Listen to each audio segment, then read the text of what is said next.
There was an interesting connection between the rise of fascism in Europe and the consciousness of politically radical people about corporate power, because there was a recognition that fascism rose in Europe with the help of enormous corporations.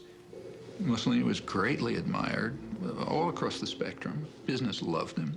Investment shot up. And suddenly when Hitler came in Germany, the same thing happened there. Investment shot up in Germany. He had the workforce under control. He was getting rid of dangerous left-wing elements. Investment opportunities were improving. There was no problems. These are wonderful countries. I think one of the greatest untold stories of the 20th century is the collusion between corporations, especially in America, and Nazi Germany.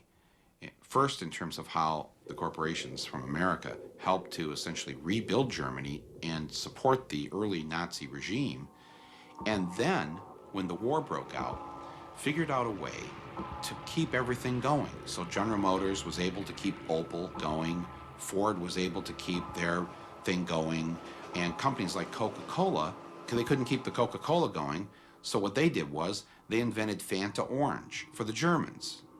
And that's how Coke was able to keep their profits coming in to Coca-Cola. So when you drink Fanta Orange, that's the Nazi drink. That was created so that Coke could continue making money while millions of people died. When Hitler came to power in 1933, his goal was to dismantle and destroy the Jewish community. This was an enterprise so fast that it required the resources of a computer. But in 1933, there was no computer. What there was the IBM punch card system, which controlled and stored information based upon the holes that were punched in various rows and columns. Naturally, there was no off-the-shelf software as there is today. Each application was custom designed, and an engineer had to personally configure it. Millions of people of all religions and nationalities and characteristics went through the concentration camp system. That's an extraordinary traffic management program that required an IBM system in every railroad direction and an IBM system in every concentration camp.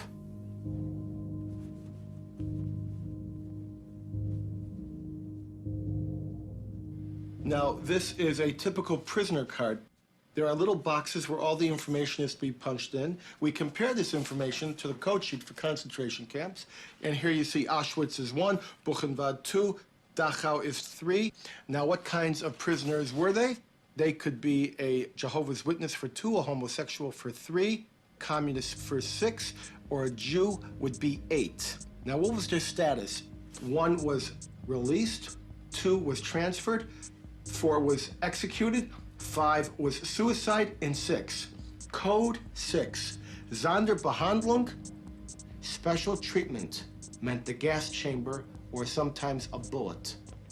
They would punch that number in, the material was tabulated, the machines were set, and of course, the punch cards, by the millions, had to be printed, and they were printed exclusively by IBM, and the profits were recovered just after the war. I really do believe that that particular accusation has been fairly discredited as a serious accusation.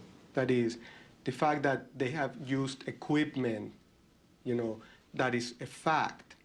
But how they got it, how much cooperation they got, and any kind of collusion trying to connect dots that are not connected, I think that's the part that is discredited. Generally, you sell computers and they're used in a variety of ways, and you always hope they're used in the more positive ways possible. If you ever found out they are used in ways that are not positive, then you would hope that you stop supporting that. But do you always know? Can you always tell? Can you always find out? IBM would, of course, say that it had no control over its German subsidiary. But here on October 9th of 1941, a letter is being written directly to Thomas J. Watson with all sorts of detail about the activities of the German subsidiary. None of these machines were sold. They were all leased by IBM, and they had to be serviced on site once a month, even if that was at a concentration camp such as Dachau Buchenwald. This is a typical contract with IBM and the Third Reich, which was instituted in 1942. It's not with the Dutch subsidiary. It's not with the German subsidiary. It is with the IBM Corporation in New York. You know, as it happens, I know that story. I discussed it more than once with old Mr. Watson, and I was around at the time. I'm not saying that Watson didn't know that the German government used punch cards. He probably did know. After we had very few customers. Watson didn't want to do it. It was not because he thought it was immoral or not, but because Watson, with a very keen sense of public relations, thought it was risky.